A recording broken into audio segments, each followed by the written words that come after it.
Alors, excusez-moi, mais je vais commencer. Son fils harcèle le mien. Et du coup, mon fils s'est défendu en lui mettant un coup de poing. Voilà, complètement legit. D'accord. Donc maintenant, deux gamins qui se chamaillent, c'est du harcellement, faut arrêter. Mais quel chamaille? Ton T'as gosse, vu le il message tape que ton aussi fils à peine fait dans le au bossu, il il le va pousse, dans il les le jupons de maltraite, sa il mère, l'insulte, endurcis-le, il ça fait lui ses fera affaires. pas C'est mal, quoi ça crois-moi, pour toi? tocard. De très bons arguments, des deux côtés, je dois dire. Pourquoi quand un élève vient se plaindre de harcèlement, il est jamais pris au sérieux et rien n'est fait? Alors déjà, ce n'est pas vrai, nous prenons le problème du harcèlement très au sérieux. Alors pourquoi on se rend compte qu'aujourd'hui, Mathéo, ça fait des semaines qu'il se plaint qu'il se fait harceler? Le problème n'est pas là. Vous foutez de moi ou quoi? Il est où le problème s'il est pas là, justement? Tout d'abord, Mathéo a frappé un élève, et ça c'est inadmissible. Mon fils, en l'occurrence. Il a frappé personne, il s'est défendu contre son harceleur car il était tout seul, vous l'avez laissé tomber!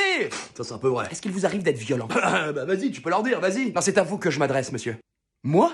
Vous rigolez ou quoi? Non, enfin, non, absolument jamais. Vous consommez de l'alcool, des produits stupéfiants peut-être? Non, absolument pas. Pourquoi vous me demandez ça? J'essaie de comprendre le geste de Mathéo. Pourquoi a-t-il agi ainsi? Pourquoi a-t-il employé la violence? Elle est conne ou quoi? Je viens de vous expliquer que s'il a réagi comme ça, c'est suite au harcèlement qu'il subit depuis des semaines. Ça vous suffit pas comme excuse? Malheureusement, personne ne peut témoigner que Mathéo ait réellement été harcelé. Mais vous êtes aveugle ou quoi? Vous voulez que je vous montre les textos que son fils envoie au mien où il nous conseille d'aller se pendre? Écoutez, moi ce qui va se passer, c'est que Mathéo va être placé dans un établissement plus adapté à... Comment dirais-je? Plus adapté à sa condition. C'est une blague? Mais dites-moi que c'est une blague! Mon fils a rien fait, il a fait que de se défendre! La procédure de transfert est déjà lancée, Mathéo ne sera plus dans cet établissement la semaine prochaine. Mais comment vous pouvez faire ça? Et Jérémy, le harceleur, il va rien lui arriver, rien ne va changer pour lui?